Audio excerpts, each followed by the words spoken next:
je suis Anne Cadillac. Je suis donc à l'origine de ce spectacle puisque c'est moi qui ai écrit. Et donc, je suis aussi dans la pièce, chanteuse, comédienne et pianiste. Et moi, Juliette Pradel, voilà, donc Anne m'a appelée pour ce projet, travailler avec elle, et je suis comédienne, chanteuse.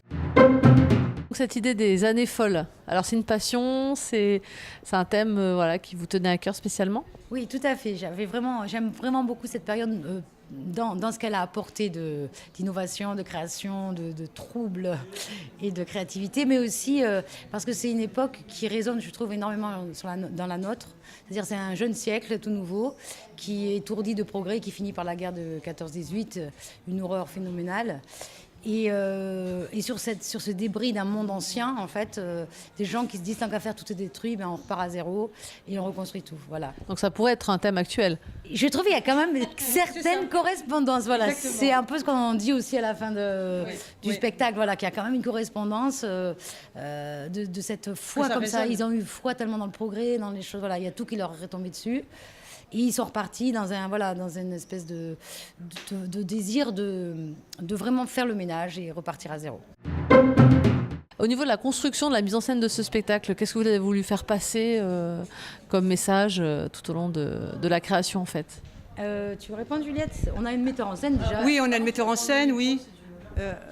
Donc d'abord, on peut saluer Sandrine Moncoudiol. Coucou Sandrine. Coucou Sandrine, qui chante dans les 5 de chœur ici. Donc c'est notre metteur en scène.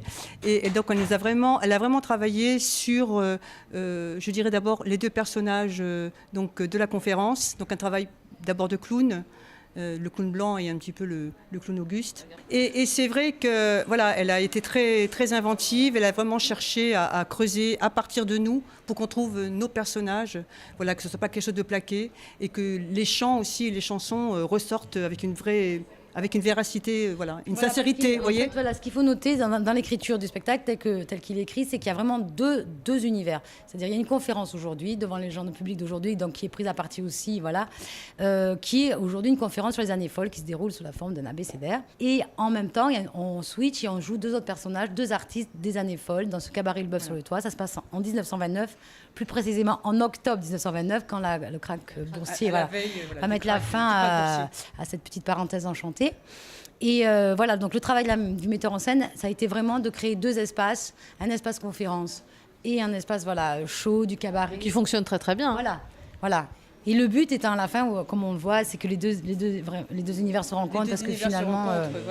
Voilà. Et c'est vrai que moi ce que j'aime aussi dans le choix des chansons, c'est que ce ne sont pas que des chansons connues. Et c'est super parce que justement on découvre des chansons françaises. Et aussi ça c'est quelque chose auquel on tenait parce que le cabaret Le Bœuf sur le toit, justement, cabaret emblématique de cette époque-là, il y avait un super pianiste de jazz qui fait venir Louis Armstrong, Django Reinhardt, et faire Le Bœuf vient vraiment de ce cabaret-là. Mais il y avait aussi, des artistes, les poètes, les Américains à Paris, les Fitzgerald et compagnie. C'est vraiment un creuset comme ça. Et c'est ça qui est très excitant dans cette période. Et qui, moi j'ai évidemment pas connu cette période, mais je trouve ça très excitant, cette idée qu'il y avait un espèce comme ça d'émulation, de partage, d'interprétation des artistes. Voilà. Il y avait beaucoup de création à cette époque-là, ils ne se posaient pas de questions. Incroyable. Et puis ils étaient vraiment amis, les artistes, c'est-à-dire ils s'échangeaient, ils se rencontraient, voilà. Et ça m'a toujours... c'est quelque chose je trouve ça très excitant. L'arrivée du jazz en France est un phénomène qui ensuite a été capital pour la musique d'aujourd'hui aussi. Écoutez, merci beaucoup. Je souhaite un beau succès à ce spectacle. Et donc, vous jouez au théâtre Pixel Avignon à 20h05. Attention, 05. Tous les jours jusqu'au 29 juillet. Voilà. Avec deux petites relâches. Quand même. Lundi 16 et lundi 23. Voilà. Venez nombreux. Merci. Merci à toi. Merci à vous.